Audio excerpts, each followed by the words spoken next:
Bro படம் பிடிக்கும் bro. போகலாம் ஆமாம் சொல்லுங்கள் ப்ரோ. ஸ்டார் பெரிய ஸ்டார் ஆகிருக்காங்க.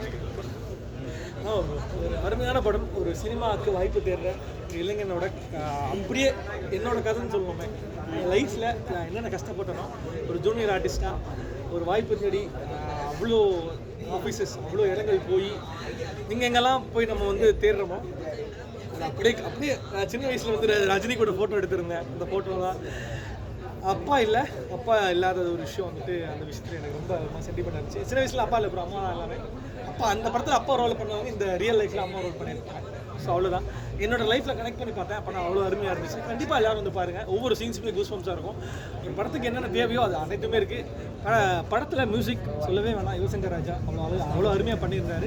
படம் அருமையாக இருக்குது. கண்டிப்பாக நீங்கள் சொன்னீங்க அப்பான்னு சொன்னீங்க. இந்த படத்தில் வந்து அப்பா பையன் அந்த பாண்ட் எப்படி இருக்குது? நல்லா கொண்டு போயிருக்காங்களா? சூப்பராக கொண்டு போயிருக்காங்க ப்ரோ. அப்பா வந்துட்டு அப்பானா யாருக்கு தான் ப்ரோ பிடிக்காது. லைஃப்பில் வந்து எல்லாருக்குமே சப்போர்ட் அப்படின்னா அப்பா தான். அந்த சப்போர்ட் தான் கரெக்டாக கொடுத்துருக்காங்க. அண்ட் ஒரு படத்தில் என்னென்ன தேவை, அதாவது ஒரு காமெடி தேவை. ஃபஸ்ட்டு காலேஜ் டேஸில் ஸ்கூல் டேஸில் இருந்து காலேஜ் லைஃபு, அதுக்கப்புறம் காலேஜ் முடிச்ச உடனே லவ்வில் முடிச்ச உடனே அவனோட காமெடி சீக்வன்சஸ் எல்லாமே, அப்புறம் லவ் ஃபெயிலியர், அப்புறம் லவ் பிரேக்கப், அப்புறம் வந்துட்டு தன்னோட வாழ்க்கையை தொலைச்சி தன் லைஃப்பில் என்னென்ன பண்ணணும் தெரியாத ஒருத்தர் நின்றுட்டு இருக்கும்போது ஒருத்தர் லைஃப் ஒரு கால் வருது, தேடி பாம்பேக்கு போகிறான், அங்கே போய் ஒர்க் ஷாப் ஜாயின் பண்ணுறான், அங்கே போய் தேடி அங்கேருந்து ஒரு சென்டென்ஸ் மாதிரி எங்கெங்கேயோ போய் அது திடீர்னு அவங்க வாய்ப்பு தேடி திடீர்னு போகும்போது திடீர்னு ஒரு ஆக்சிடென்ட் ஆகிடுச்சு. ஸோ லைஃப்பில் அப்படி இது எல்லாமே தடங்களாக வந்தும் லைஃப்பில் ஒருத்தர் ஜெயிக்கிறான் அப்படின்னா அதுதான் ஸ்டார். ஸோ அதுக்கு மீனிங்ஃபுல்லாக இந்த படம் இருக்குது. கண்டிப்பாக எல்லா தேட்டர்லேருந்து பாருங்கள். நிறைய ட்விஸ்ட்ஸ்லாம் இருக்குது. கண்டிப்பாக இருக்குது ப்ரோ.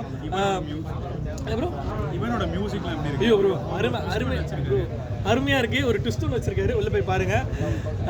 மிஸ் பண்ணியிருந்தீங்கன்னா இவனோட கான்செப்டை மிஸ் பண்ணியிருந்தீங்கன்னா உள்ளே போய் பாருங்கள். எல்லோரும் பாடுவாங்க. அப்புறம் வெற்றிமாறன் அவர்களோட ப்ரோ புல்லடிச்சிச்சு ப்ரோ. அவ்வளோதான் சொல்ல முடியும். எல்லாருமே வெற்றிமாறன் சார் வரும்போதெல்லாம் க்ரௌட்லாம் அப்படியே சேர் பண்ணி வாங்கிடுவான். ஏன்னா அவருமே வந்துட்டு அவருமே அந்த மாதிரி வந்தவர் தானே. இல்லை அவருக்குமே அவ்வளோ ஈஸியாக வந்து யாருமே தந்தது இல்லை.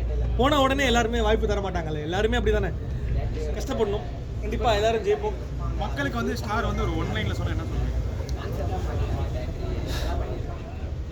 ஒரு சாதாரண இளைஞன் ஒரு சினிமா காண்டி தேடி தான் லைஃப்பை தொலைச்சி தான் ஒய்ஃபு தன்னோட